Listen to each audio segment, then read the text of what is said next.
Good morning, everybody, and welcome. My name is Miranda Cook. I'm a program officer at the Mass Cultural Council, and I help to administer the Cultural Facilities Fund program.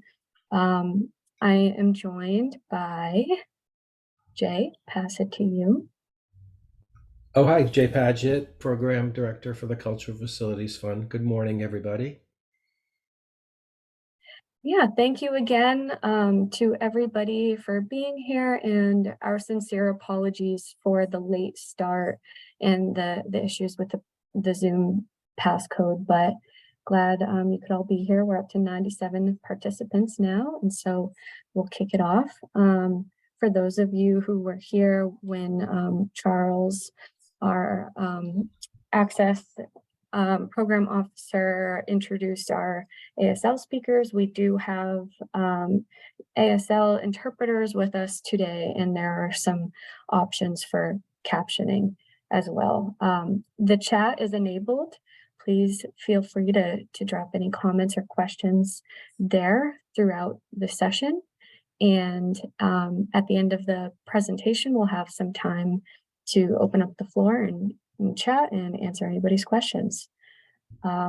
And with that, we'll get going. So welcome to the FY24 information session for CFF. And I'll pass it back to Jay. Thanks, Miranda. So we're going to walk through the application and some of the characteristics of this grant program. And as Miranda said, we're here to answer some questions as well. But we also we'll show you, we have office hours and ways to communicate with us if you have questions as you're filling out the application.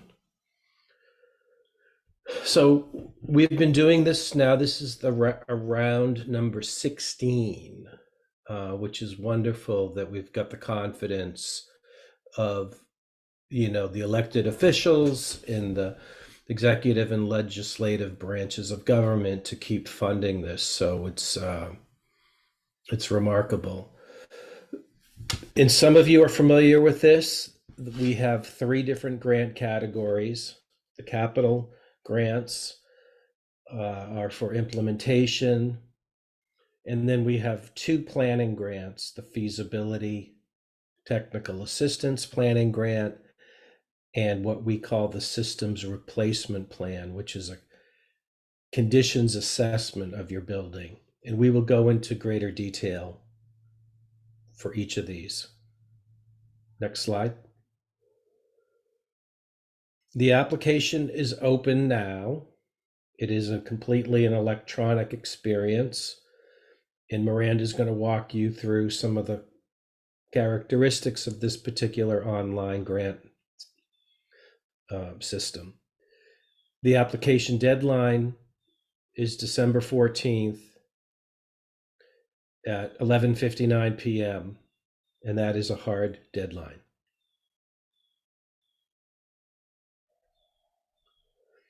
This program was originally begun by statutory language, and within that statutory language, there are 3 types of entities that can apply. Nonprofits that have a 501c3 designation and are primarily concerned with the arts, humanities, and interpretive sciences. They also, each entity has to either own or lease the facility that they are requesting support for. Municipalities can apply, provided that at least half of the building is dedicated for arts and cultural purposes. And in addition, that the building either be 50,000 square feet in size or larger, or 125 years old or older. Colleges and universities can also apply, provided that the facility has open access to the community that is beyond the educational mission. of the university or college. Next slide. So since we've been doing this for a number of years, a lot of applicants, once they're complete with their grant, will come in again for another grant. And these are sort of the guidelines for returning grantees. We do have a policy that if you are awarded a capital grant within the past year, you have to wait 1 year, one cycle of grants before you can apply for any other cultural facilities grant.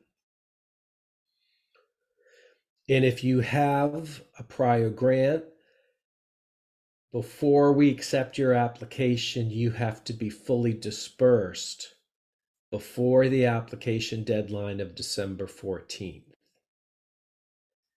Now, in order to reach that deadline and be fully dispersed, you have to have your final certifications requesting disbursement sent to Mass Development 1 month before the deadline, or November 14th.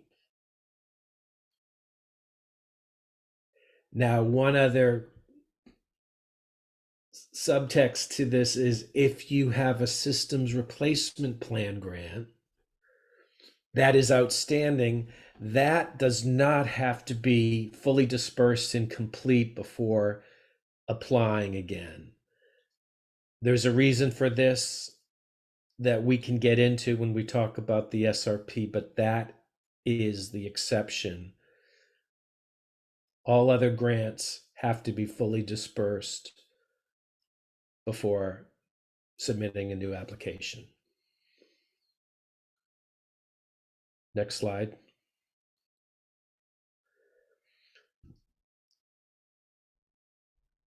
So the capital grants go up to a maximum grant level of $200,000.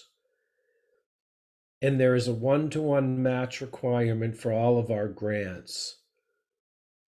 So in other words, if you are requesting $200,000, the project would have to be at least $400,000 to include your match. The capital grants can be used for acquiring a facility or a site, renovating that site, repairing that site. It can be for new construction of a brand new facility. And it can also be some of the final stage design, architectural, engineering costs that go into building a facility. Finally, you can purchase integrated fixed equipment, but that equipment has to be attached and part of the infrastructure of the building.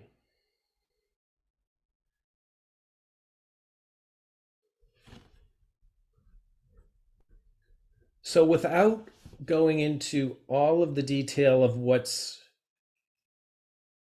asked in the application, this will give you a general idea that there are going to be questions about your organization, what kind of programs you have. We're going to ask about the specific facility that you are either owning or leasing. And we're going to ask about the specific project for that facility. There are other questions in there, such as, what are your responsibilities if you're leasing a facility, and what are the landlord's responsibilities? Next slide.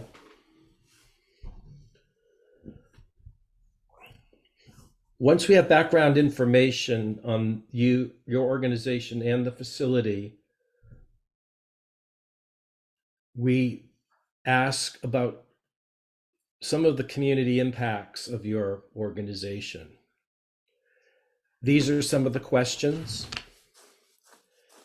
We ask about the need in the community for the types of programming and the facilities you have, how you impact tourism, which is regional. It's not international tourism. It would be people traveling 50 miles or more to come to a program. And then you'll describe the financial need for the grant. And then finally, some of the local support for the types of work that you do.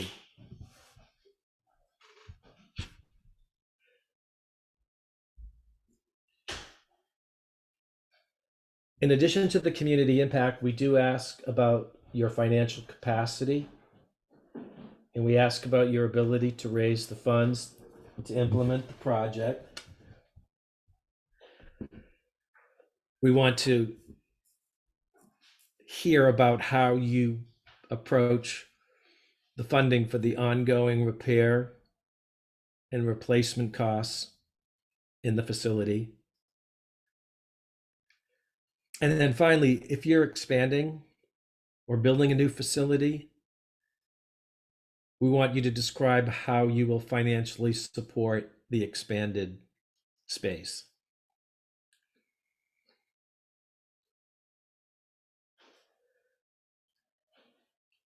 The third section that's scorable is the planning of the project. We ask if you have a needs and conditions assessment for your facility. We ask that how you go about identifying repairs for your facility and how this project fits into the overall plan for stewarding the facility. And once again, if you're expanding or building a new facility, we ask that you describe the demand that justifies the expansion and what planning your organization has undertaken to address the impact on your operating profile, which could be staffing and programmatic capacity.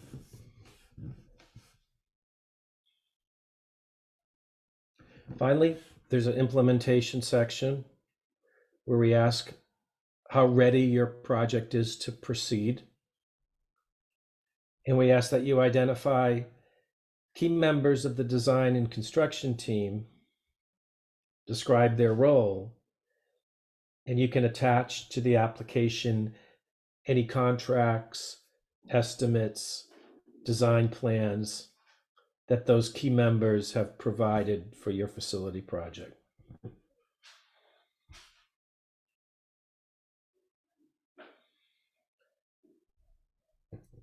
We ask that you attach a project budget and timeline, internal account reviews, audits, financial statements of your organization, a lease or deed to the property,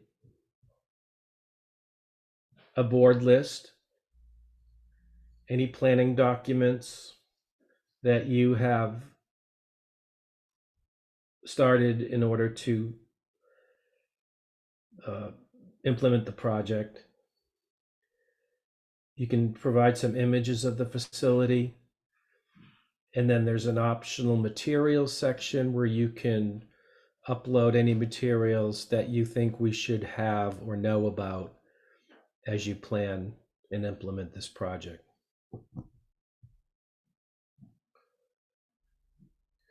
So that was the capital grant. We'll go into the feasibility and technical assistance grant next. This goes up to $35,000. And once again, it's a one-to-one match requirement. And you can use these funds for physical planning, which would be architects, engineers, green building consultants, accessibility planning, and more. You can also determine business operating planning as it relates to the expansion or building a new facility. You can assess capital campaign feasibility with this grant. And in our efforts to promote long-term thinking with green, energy efficient, decarbonized buildings, you can apply for a planning grant and a capital grant, provided that the planning grant be focused on the green building component of going forward.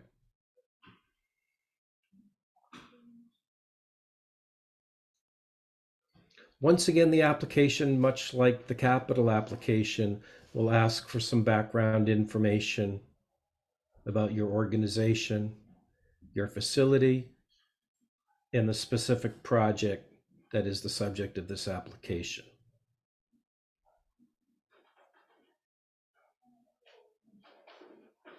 Next slide.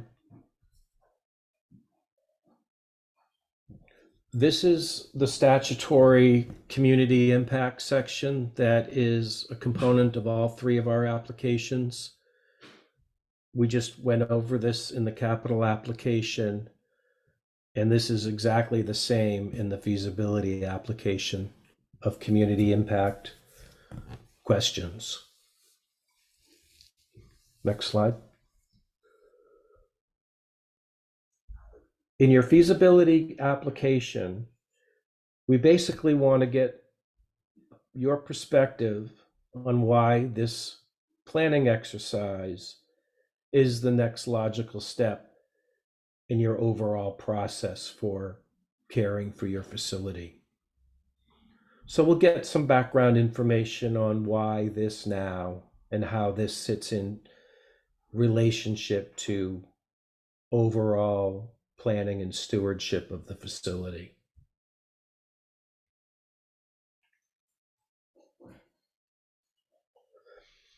The implementation component of this grant, we ask you to identify any of the planning consultants you're working with and describe their qualifications for doing this work. And then we ask that you summarize in the narrative, but also attach a scope of work that the planning consultants have proposed to you to get the information you need in order to undertake the project that you're considering.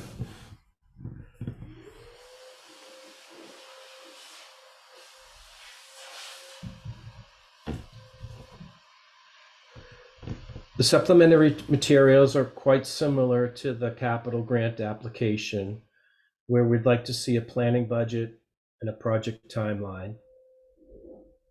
You can attach the scope of services from the consultants. You can provide 2 years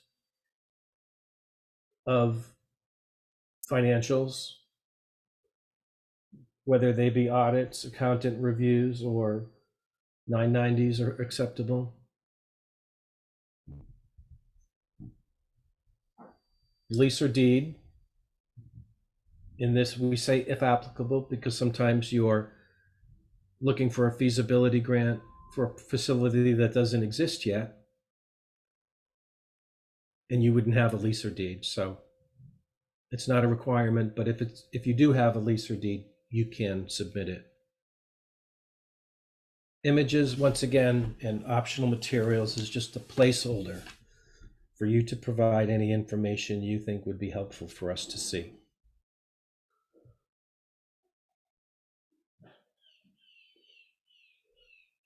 The Systems Replacement Plan Grant is another planning tool, and the grant ranges from $8,000 to $14,000. It's a one-to-one match as others, and that range is there because we want to capture the size of the facility, would cost a little bit more to assess.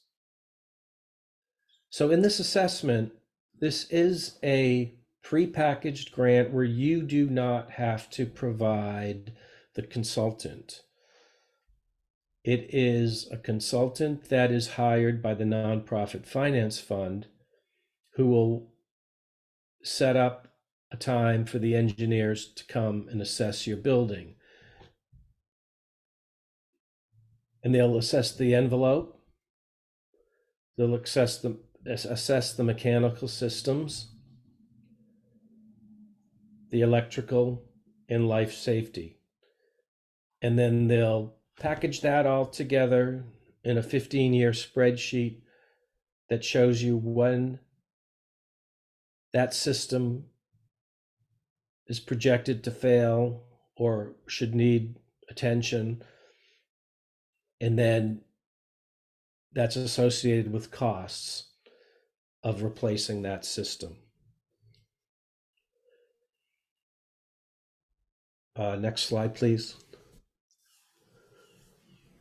The application itself is a little bit of an intake form. There are some specific questions about the building, its original use, its current use,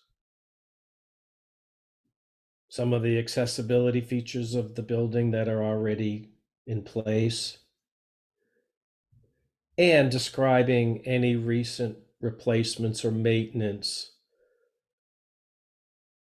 so that the engineers can get some baseline information before they come out and do an inspection of the building.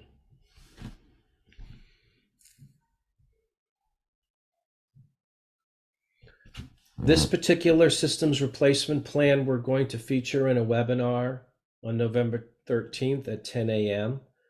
The consultants of Nonprofit Finance Fund and Olive Branch Consulting will be there to show you what the systems replacement plan is, how it works, and what kind of information you'll be getting in a more detailed fashion. And that we will send around an invite to that Zoom meeting on Monday, November 13th.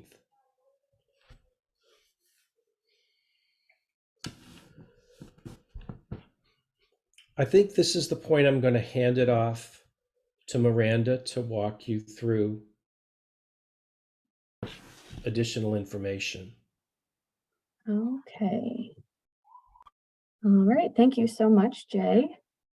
So I'm going to take it from here and we'll talk a little bit about the match requirements. So all Cultural Facilities Fund grants are a one-to-one matching grant. And like Jay said, he gave an example of, our maximum capital grant at 200,000 could be awarded for a $400,000 project.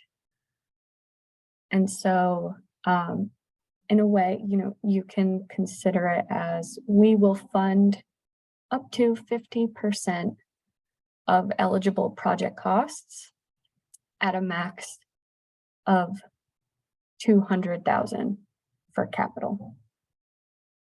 So all CFF grants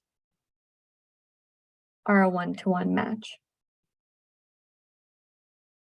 Capital grantees have 2 years to raise the match, and feasibility and SRP grantees have 1 year. You do have the option to request an extension at the time that the match is due, and we can grant more time. So that's no problem. So the matching funds can be sourced from corporate, philanthropic, or municipal sources. They cannot be sourced from another state program or day-to-day operating funds or debt. Pledges don't really work until the cash is in hand, unless it is contractually obligated to the projects such as Community Preservation Act funds. And for those of you who may be applying for a project that has already begun, we can accept invoices for money that has already been spent on eligible project costs, dating back to September 1st of this year, 2023. So that's a match requirement. And just another quick overview of dates and deadlines. So our final application deadline, as Jay said, is Thursday, December 14th by midnight. In the following months, we will be reviewing the applications, and we expect to make grant announcements by mid-May 2024. And as previously mentioned, there is a separate set of deadlines for returning grantees. If you have already received a CFF grant, you'll need that completed with all final invoices to Mass Development by November 14th, which is a month before the final application deadline. And again, the only exception is for systems replacement plan grants. Okay, so a little bit about the online application itself. The very first portion is the eligibility quiz, which is just a brief 2 to 3 questions, depending on who you are. And then it leads right into the online application. And there is a tab at the end where you can submit supplementary materials.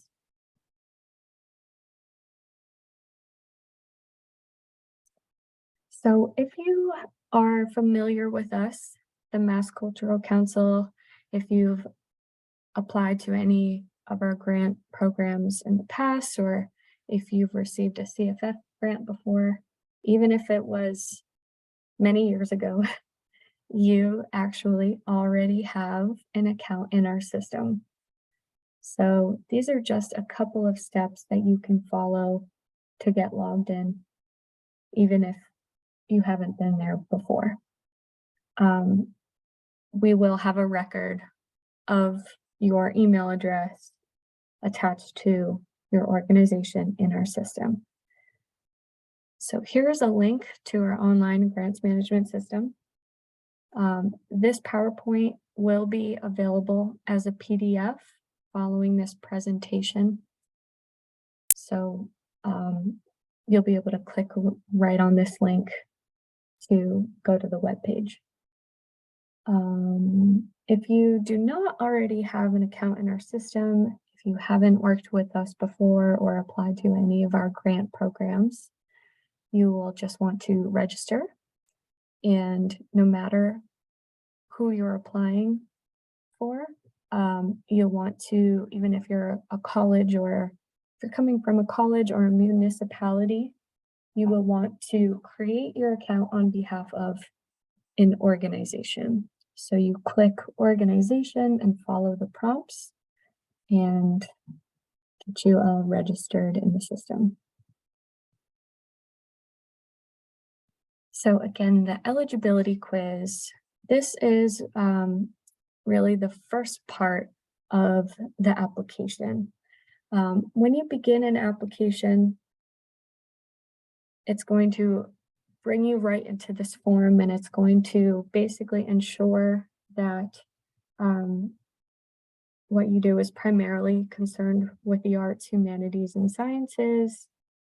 If you are applying for a 501c3, if you're applying for a municipality, it's going to ask you to confirm that the space is primarily for cultural purposes and that it meets the age and size requirements. And if you're applying on behalf of a college, it's going to ask you to confirm that the space is for arts and cultural purposes or sciences and humanities that serves the greater public beyond the student body. If you don't meet the eligibility criteria, you will be informed by the system. So it will notify you that it wasn't the right fit and you won't be able to move forward. But if your organization does meet the eligibility criteria, you just submit and it'll lead you right into the online application. So you do not have to wait for Jay and I to reach out to move forward with the app. You can just go right ahead. Jay and I do take some time to look over the incoming applicants every year. And if we do notice any concerns around eligibility, we will be in touch and we can have a conversation and make sure that this is worth your time and that it's a good fit for your organization and the project. Okay, so again, the eligibility quiz will lead you right into the online application. All of the required fields are marked with a red asterisk, so you can't miss any. And if you do, and you try to submit, it'll flag it for you. So it'll make you go back and finish those questions. And again, everything's due, including supplementary materials, through the system on Thursday, December 14th. So like Jay mentioned earlier, we are available throughout the cycle. Please take advantage. Don't be afraid to reach out with any questions, or if you want to just chat and brainstorm to see if this is the right opportunity for your organization or your project. We are more than happy to help answer any questions and walk you through how to hopefully submit a successful grant application. So we are available by email. We are happy to set up phone calls or one-on-one Teams or Zoom meetings. And we are also hosting drop-in office hours every week on Tuesdays and Thursdays from 10 to 11 a.m., except for Thanksgiving, up until the final deadline on December 14th. All of our office hours sessions are on the Mass Cultural Council's webpage in the agency dates section, and you can sign up and register there, and feel free to drop in on as many sessions as you want. We'll be there. You can pop in, ask a question and leave.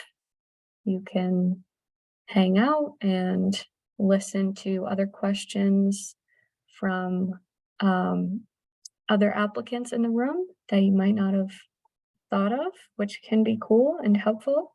But these are informal sessions, and we definitely encourage folks to drop by and take advantage of the help that we have to offer. So again, here's just a link to our webpage and some contact information. This will be available as a PDF following the webinar today.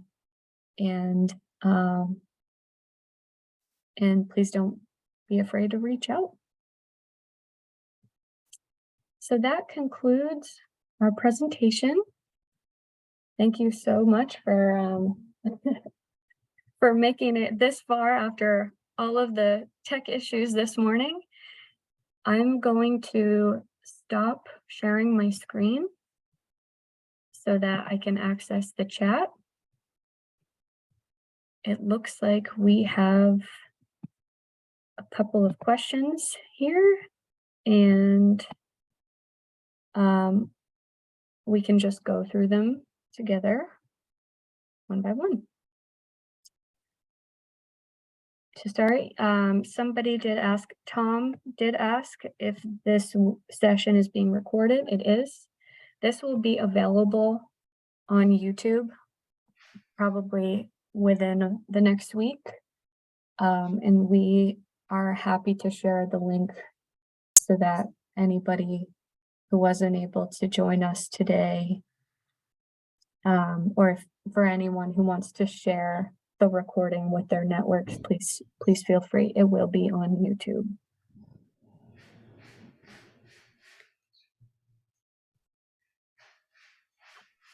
Okay, so just going to get into the questions. The question here from Brianna Khan: is the 1 year waiting period for a project or for an organization? The 1 year wait period applies to an organization. So, and that's specifically for capital grants. So if your organization has received a capital grant, or let's say your organization receives a capital grant this year, you would be required to observe a 1 year wait period before being eligible to come back and reapply to the fund. So that is for capital grantees only. That doesn't apply to feasibility and technical assistance grants or systems replacement plan grants. Okay, next question from Samantha. Can in-kind expenses be used for the match? Do you want to answer that one, Jay? Well, no, it's cash. They're cash matches. It's very simple. Sorry. You knew that, right? Yeah, it's a cash match. I just didn't want to hog the whole. No, it's okay. Yeah, no, I'm sorry. It's just it's a cash match. That's So basically it. this short answer is no. Unfortunately, no. At this time, it is cash. So I'll move us along. So from Elizabeth: is it possible for you to share examples of previously successful grant applications? Yes, we can do that. Just send us an email. Maybe tell us a little bit about what your project is. We do have a full list of our funded projects online on our website. So, let's say your project is that you want to rehabilitate an old school building to become a community art center. A good idea might be to go onto our funding list on our website and search keywords like school building, rehab, whatever it may be. And that is kind of a cool way to find similar projects that have been supported by the program.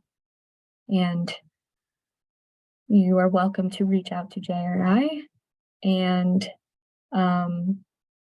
if you find out about a project that was funded that sounds similar to yours, we are happy to send you a copy of that application, as we are the state, so this is public record and we're happy to do that. Okay, next question from Stephanie: is it a necessity that our facility bring in tourism? We are a very community and neighborhood oriented organization and facility. So tourism is a question that is asked within our threshold criteria, our statutory criteria. And so we're required to ask about tourism and to evaluate it, and we certainly encourage it. However, we understand that not all of the organizations in the cultural sector in Massachusetts have a big tourism draw, and that's okay.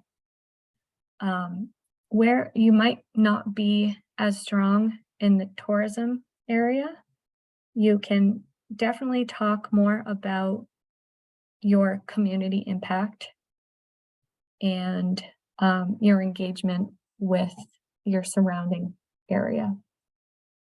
So it's not, it is something we are required to ask about, but it's not a deal breaker.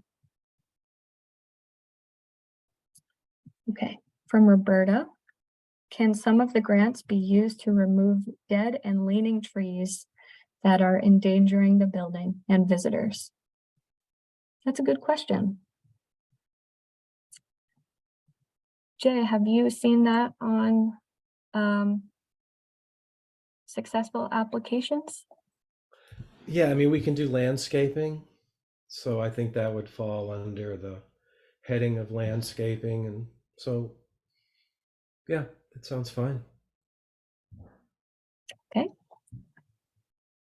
So next up, Tom says, you said that you need 2 years of audited financial statements. If we were formed in 2021 and don't have 2 years of financial statements, are we ineligible to apply?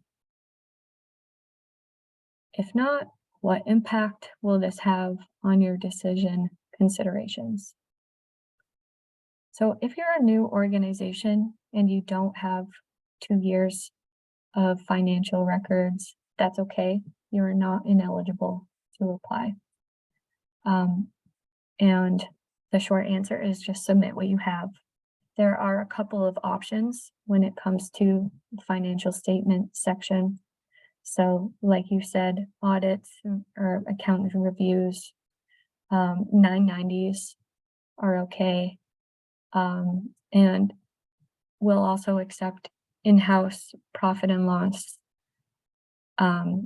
docs, balance sheets, etc. So there are a couple of options bulleted out in the application for what you can submit to provide financial info.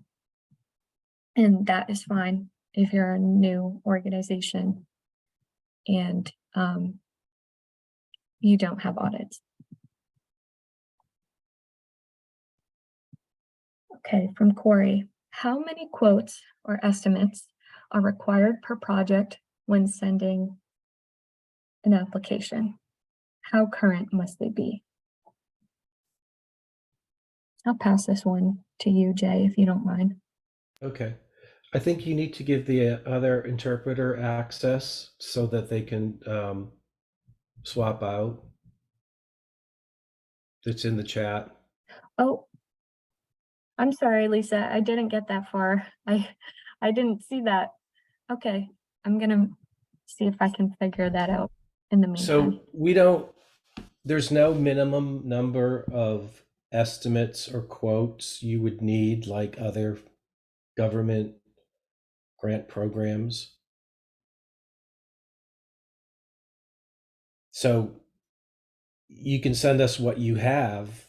I think if it is 12 years old, you probably wouldn't be as competitive as someone who sent in an estimate that's 6 months old. So I don't know when you say how old can the estimate be? I don't know what you mean. So we'd have to talk about it.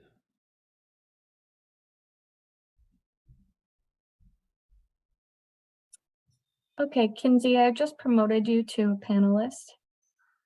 And there you are. Thank you so much, Lisa.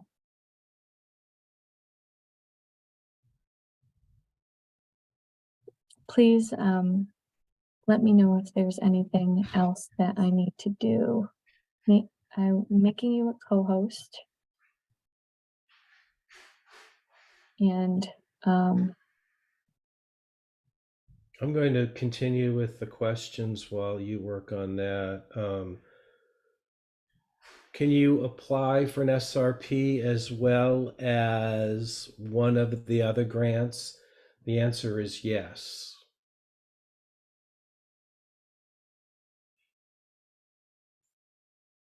Can the capital grant match be a federal grant? Yes. It can be federal, it can be municipal. It just can't be another state of Massachusetts source. Can you explain the exclusion on operating funds for match? Are we not able to allocate our own funds to the project? You can allocate your own reserves to the project. We ask that you not spend your operating dollars on a capital project. So I think we're getting into just nomenclature here. Some organizations would refer to it as capital reserves or board designated funds, and not your operating money for salaries and paying, insurance and things like that. So you can allocate your own resources to match the grant. Assuming available funding, will the program be available next year on the same timeline? Yes. We don't know if we get funded next year, but if we do, we will run another program. If the deadline will be in December, we'll see how it goes this year and let you know.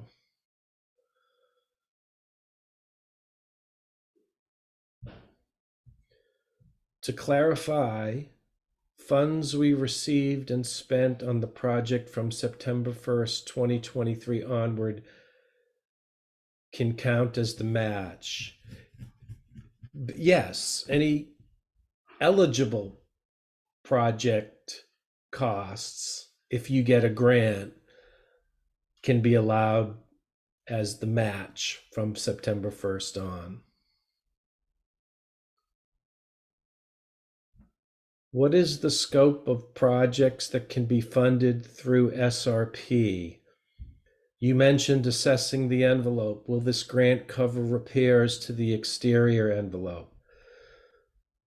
Sorry, wrong word. Will SRP cover planning on work on the exterior of the envelope? Yeah, the systems replacement plan it's a plan. You're right, it doesn't implement any of the work. It is just a capital needs assessment of the envelope, mechanical systems, electrical systems, life safety systems, etc. There's a list on our website, and if you have any questions about the product, you can ask us, but I would recommend on November 13th participating in the webinar. I think it'll be a really good deep dive into exactly what you get for this grant.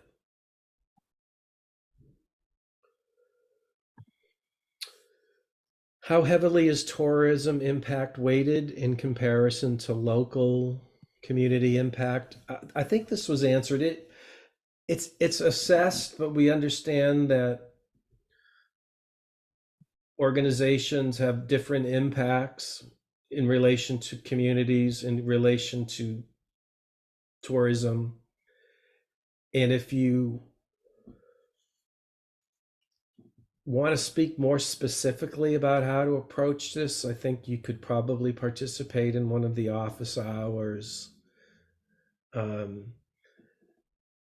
local community organizations, sometimes we mention that in the past, we've seen a small community theater offer a master class in acting, and that person presenting presenting the workshop is kind of a rock star in that. And it's conceivable that people will travel 30 or 50 miles to come and participate in that workshop.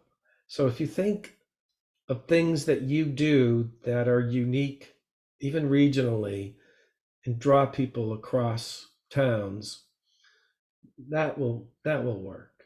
But if you want to get into more details, we can certainly do that with you.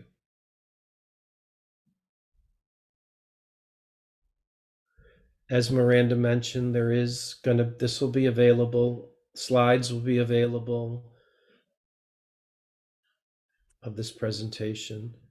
Yeah, and we, after the tech crisis this morning, we did figure out how to pull the email list of all registrants for this session. So I will send those out via email once they are available. Someone asked about participation and relationship with mass development. The structure of this program is 2 state agencies and a governor-appointed advisory committee. And we work on the guidelines collaboratively. We work on the application that gets approved by the governor-appointed advisory committee. The Mass Cultural Council runs this part of the program where we communicate how to apply, and we also provide technical assistance on how to apply and good approaches to the fund. And then we sort of engage panelists from a wide variety of experience to take a look at the applications and score them. And then with mass development, we package all that to the advisory committee and make recommendations, and then it's voted on by the Mass Development Board, the awards. So there's some more info on our website, and the annual reports are published every year. So there's pretty good explanation there, I think.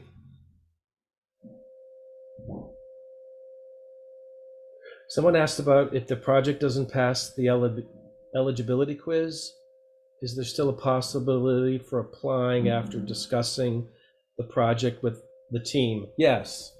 I mean, if you don't pass that test and you think that something's not quite right, just reach out to Miranda or I, and we'll talk.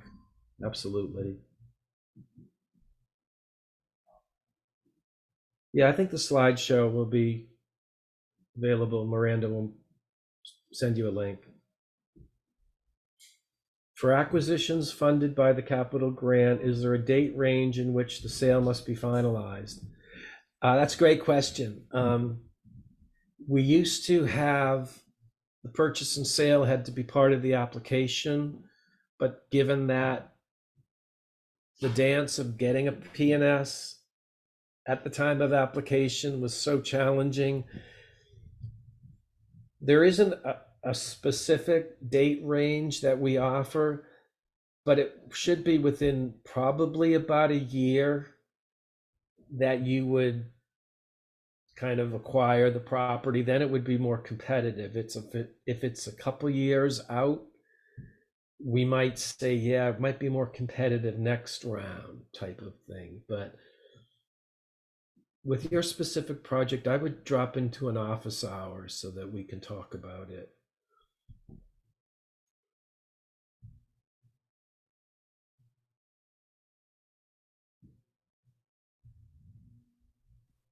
We have a question from Sandy. Are there religious limitations on this grant? We are looking for a capital grant for a youth building within a Christian campground. The building and program is open to all youth in the community, regardless of religious affiliation. Thank you for, this is a good question, Sandy. I would say the complication with working with religious affiliated orgs is that it doesn't necessarily meet the primarily arts, humanities, or interpretive sciences eligibility requirements that we have for all all CFF grants. So you mentioned that it's a youth building in a Christian campground. Another concern that, and again, I don't know all the specifics of your organization or your project, but campground might be more recreationally focused. We are certainly happy to talk with you more about this, and for anybody here who sounds like they might be in a similar situation, please feel free to reach out to us or drop into our office hours and we can figure it out one-on-one. But again, Yeah, I think I think the easiest way to look at this is the 501c3. It has to be primarily concerned with the arts, humanities, and interpretive science. So it doesn't, there's no religious exclusion, there's no social 501c3 social impact exclusion, there's no recreational exclusion, there's no health and well-being. There's just the statutory language basically says if your 501c3 is primarily concerned with the arts, humanities, or interpretive sciences, and you own or lease the building, you are eligible for this program. So that's the determination we have to make.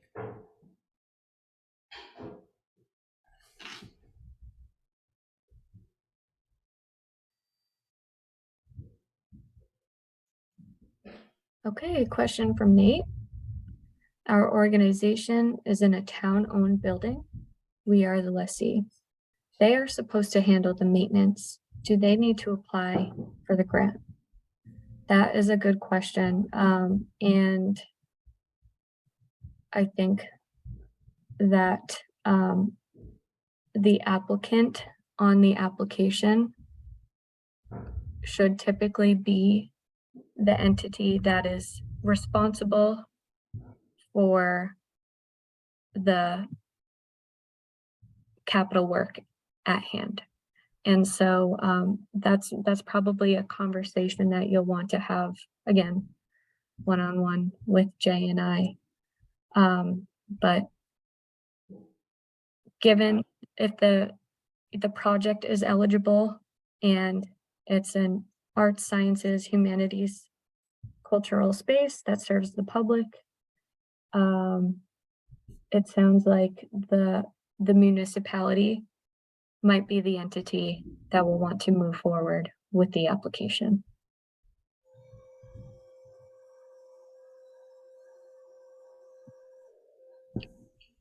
Another similar question to the one we just had a moment ago from Bob. Would cultural organizations affiliated with a church be eligible? So as Jay mentioned, I think the overarching determinator is whether the organization is a 501c3 that is primarily arts, humanities, sciences. And that has its own dedicated space that it leases or owns. That would be those would be the two ways to look at that.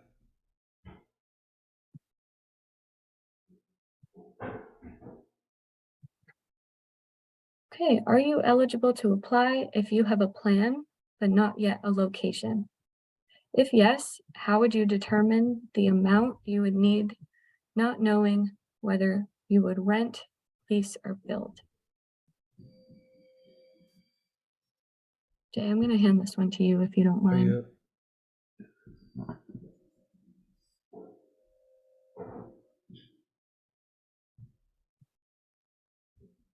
Jay, do you want to answer this one? Yeah, so you're looking, how would you determine the amount you would need, not knowing whether you would rent, lease, or build? Well, if you don't know, we don't know, so I don't know what to say. You know, you're asking, you might not be that competitive if you don't even know anything about it, right? You say you have a plan, but the plan should include whether you're renting, leasing, or building. I would think that plan would include those dynamics. So it's a little tough to answer, but I think the conversation we could have would be helpful if we did a one-on-one and came to the office hours and we talked.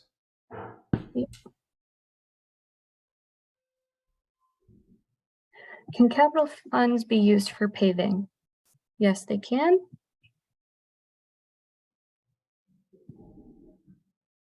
Is there a way to download the prior projects list from the MCC website to do a keyword search?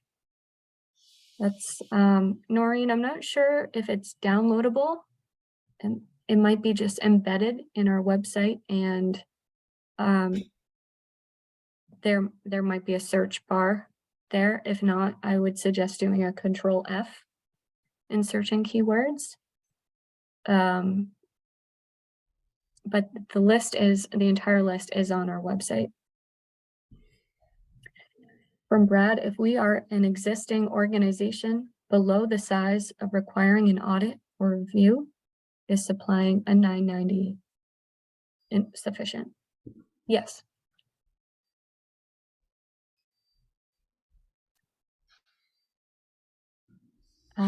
Okay, so we have a question from Brianna elaborating on her previous question. If the project or the application has a component related to the arts, but our organization is a nonprofit that focuses on economic development, would we be eligible to apply? So these are good questions, and the answer is really the same as a couple of similar ones above, and that is to be eligible to apply for the fund, you need to ensure that your 501c3 is primarily concerned with the arts, humanities, and sciences. And these are really, we really treat these on an individual basis. Everyone is different. So we would strongly encourage you to contact Jay or I so we can have a one-on-one, or drop into our office hours so we can learn more about your specific organization and what you do, and we can answer that question for you. Are LCC grants considered state money or municipal money? So, you know, a different Mass Cultural Council program, our local cultural council, they provide community-based programming in the arts, humanities, and sciences, and the funds granted through that program are sourced from the Mass Cultural Council's budget. So I would say state money, even though it's being funneled through the municipality. Okay. Question from Francie. Do groups often apply for 2 different kinds of these grants at the same time? Could you give some concrete examples of how this has historically worked? If we are applying for a capital grant to buy a building, does this have to happen first before applying for a systems replacement plan grant? Okay, so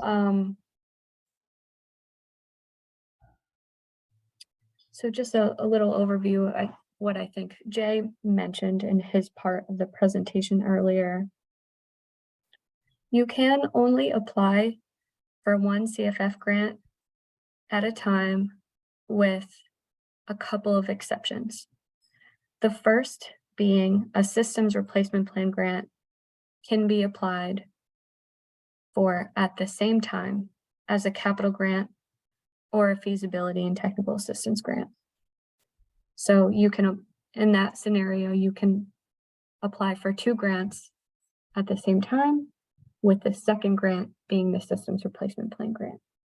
The other exception, which is on our guidelines on our website, is for a feasibility and technical assistance grant for the purpose of greening your space. So an FTA grant for the specific purpose of greening your building can be applied for at the same time as a capital grant. With your specific question, if you want to apply for a capital grant to purchase a building,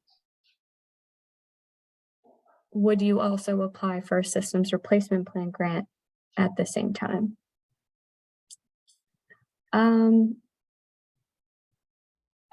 I think it's possible. I think this is another one where it might make the most sense for us to learn a little bit more about your specific project to try to guide you in the right direction to see if that's worth your time.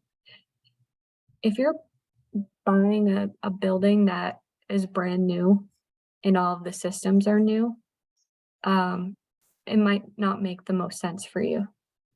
A little bit about systems replacement plan grants is that they're kind of meant for organizations that don't have full-time maintenance staff. And again, it's a plan. The product is a plan, it's a document that can be really helpful with you forecasting your building needs and your maintenance needs. And so I think the long answer is let's talk so we can figure out a little bit more about your specific situation. Okay. What is the time frame for reimbursements? How quick does the money get back to us after invoice is submitted? So we don't have a real hard answer for this. So Mass Development, the state's economic development finance agency, is our partner in administering this fund, while Jay and I manage the front end and we receive the applications. And we are working with you in the process of applying and hopefully being awarded a grant. Mass Development is the entity that works with our grantees to enter into contracts and disperse the funds. The schedule via which the money can be dispersed to a grantee really depends on the timeline that your project is on. I would budget for this process to, at the very least, take a couple of months. And as a word of advice, I would say the earlier that you can submit required documentation to them, the better. But there is no hard answer for time frame or how long this process takes. It really depends on your organization and the project. Okay. From Michael, over the life of the CFF grant, has the capital or feasibility caps increased or have they remained static? Jay has been here since the inception of the fund, so I might let him talk a little bit about that. You're talking about the grant caps? Mhm. Yeah, I mean, they've been the same the last 10 years. So 200,000 for the capital grant and 35,000 for the planning grant. And the SRP has changed a bit. It's between 8 and 14,000. So those have been consistent the last 7 to 10 years.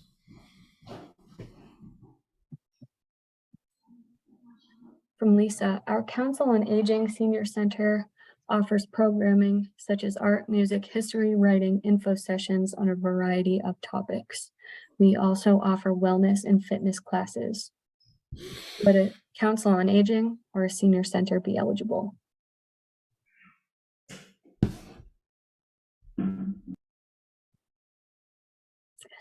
I think this is another one that falls under the primarily arts, humanities, and sciences category. This is a bit tricky. I don't think we have a history of working with senior centers that I'm aware of. And unfortunately, I don't believe it meets that eligibility criteria for this program.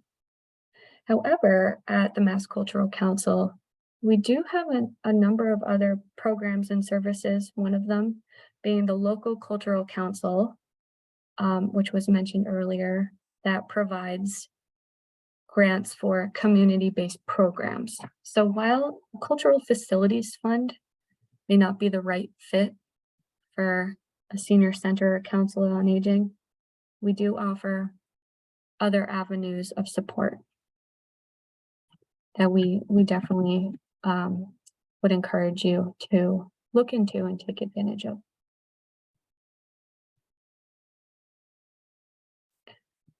Okay, from Diane, we are renting a space that is too small. Can we apply for funding for a larger, more suitable space? So CFF grants can't be used to pay for things like rent, but it certainly can be used for the purchase of a building.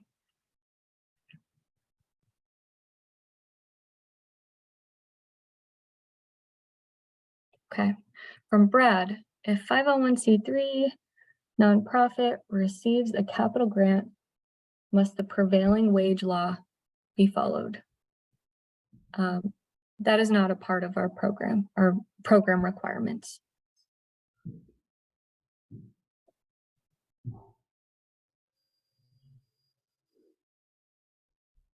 So we have a question from Brooke about the deadlines. It sounds like you're asking if there are two deadlines. It shows up as if there are two deadlines in the instrumental.com funder database. I'm not familiar with that, Brooke. I'm not quite sure what that is. But I can assure you we only have one application deadline. And that is Thursday, December 14th. Another question from Brad. We lease our building. Do we need a long-term lease? If so, how long? We don't have any requirements around the terms of the lease. Other than, if you're applying for a capital grant, it'd either be for, if it's not for the purchase of a space, it's for a building that you either own or lease.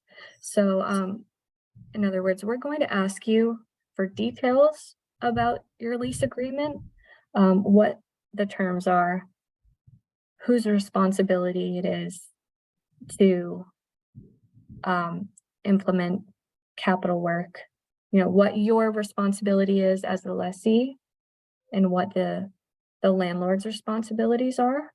And if your lease is coming to an end in the near future, we're going to ask you a little bit about that and about your case for investment in this project. So we'll ask details, but we don't have requirements in terms of dates or for a long-term lease.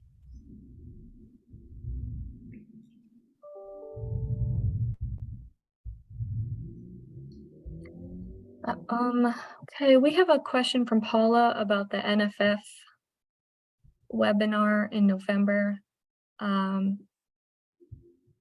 And they're the same as today. We're likely, oh, sorry about that.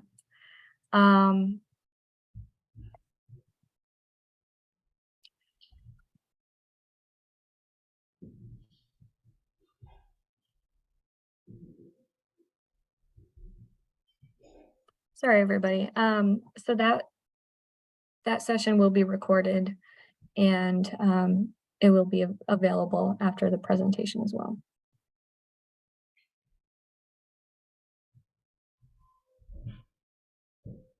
Okay, question from Laura. Similar question to what was answered a moment ago. For a town-owned building, can we apply if we have a long-term lease, or does the building owner have to apply? So again, I think this comes down to what the project is and whose responsibility it is according to the lease agreement. So I can jump in there a little bit. Yeah, if you're leasing a space and you are providing arts and cultural programming, you should be the one to apply. So in other words, the building owner doesn't apply, the lessee applies, right? And then we look at the terms of the lease and we see what is your responsibility and what is the owner's responsibility. and we won't cross the line and help the owner with what they're responsible for, but we can help you as an eligible applicant with the capital responsibilities you have per the terms of the lease. So it sounds like in this question, it's a town-owned building as opposed to, just like a private like a landlord. So it differs a little bit with a town space. I would just throw that in there. But I think that Jay answered your question. But of course, with a municipality, municipalities are eligible to, they're entities that can apply to this fund as well. But I think the overall question is, we'll look at the project, the terms of the lease, whose responsibility it is to do the work at hand, and we can certainly talk with you about that. Okay, from Lynn, can you talk more about how to demonstrate financial need for a capital project? If we have cash reserves, does this impact our eligibility? Capital reserves do not impact your eligibility. We think that capital reserves are a good thing. Certainly a great that you have it, and a best practice for planning for the future for your building and your organization as a whole. I think that financial need is really, it can be demonstrated case by case, and Jay might have a little bit more to offer to answer this question.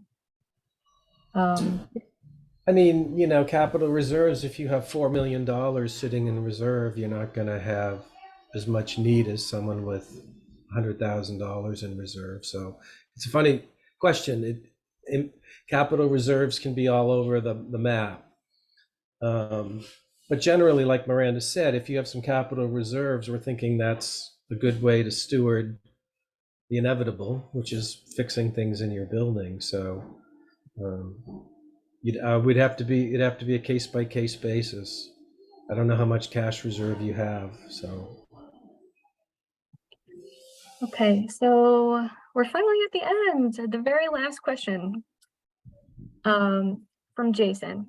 If my nonprofit has 2 facilities in 2 different communities, can they apply for 2 capital grants, or is it one per organization? This is a great question. I'm glad you asked. If you are a statewide organization that has multiple facilities, we can only accept 1 application for 1 project from your organization in any given round. So thank you for asking. If you, like, for example, Boston Symphony Orchestra has Symphony Hall in Boston, in Tanglewood, in is it Lenox, Stockbridge, the Berkshires. We could only accept 1 application at a time from an organization of that size with multiple spaces. So that is a good question. Now with that, we've gone through the chat, and that concludes our presentation.